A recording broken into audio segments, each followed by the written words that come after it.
Disclaimer, এই ভিডিওটা শুধুমাত্র বিনোদনের জন্য বানানো হয়েছে, কোনো ব্যক্তি বা প্রতিষ্ঠানকে ছোট করার জন্য নয়, তাই কেউ সিরিয়াসলি নেবেন না। ধন্যবাদ।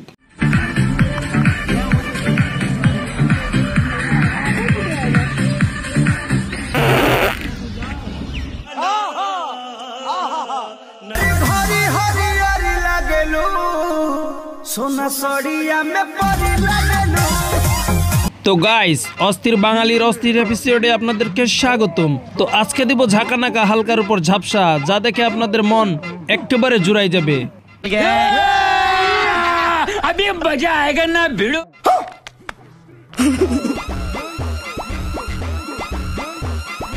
দিদিমণি, তোমার সবই ঠিক আছে, তবে হেডলাইট একটা ঢাকা দিয়ে রাখছো কেন?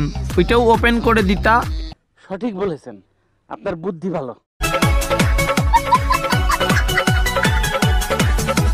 একেই বলে অস্থির বাঙালি।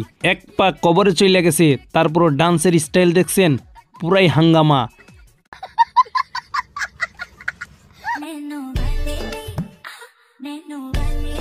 এই আপুকে নিয়ে যদি এক কথায় প্রকাশ করতে বলা হয় আমাকে, তাহলে আমি বলবো দেশের চাহিদা মিটিয়ে বিদেশে রপ্তানি করা যাবে এই মাল। সঠিক বলেছেন। 5 লিটার দেওয়া যাবে? বউ বাচ্চা নিয়ে সেমাই খাবো। মানে খুব সোজা, আমি কেরাস খাইছি তোমার দুধের। ইস, মিথ্যে কথা। এদের একে অপরের প্রতি ক্রাশ খাওয়া দেখে আমি পুরাই অবাক। শেষে এত মজা পাবো কল্পনাও করিনি। আরে আমার এই বন্ধু রাস্তা বদল করবে, কিন্তু তারপরও কোনো মেয়ের চক্করে পড়বে না।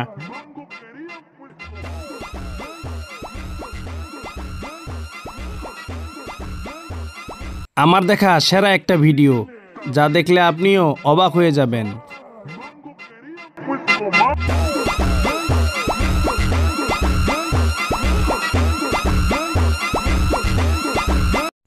ভাত খাইতে বইছিলাম, ভাত আর খাওয়া হলো না। বারবার শুধু এই ভিডিওটা দৃশ্যই মনে পড়ে।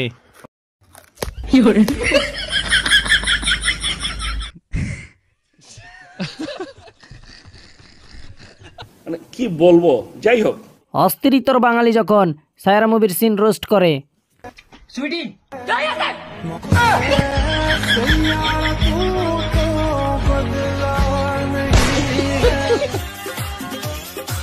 এইভাবে যদি লক্কর ঝক্কর করেন, দুধ তো উসলাই পইরা যাইব, তখন ক্ষতিকার হইব।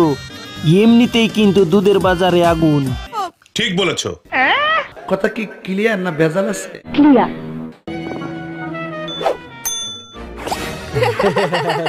উমা, আমার জন্য এখানে কি কামড়ালো? কই কই, দেই দেই দেই, কি হইছে?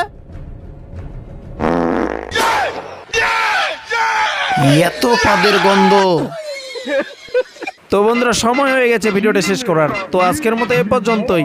অস্থির বাঙালির এই ভিডিওটা কেমন লাগলো তা অবশ্যই কমেন্টে জানাবেন। নেক্সট পার্ট অবশ্যই আসবে ইনশাআল্লাহ।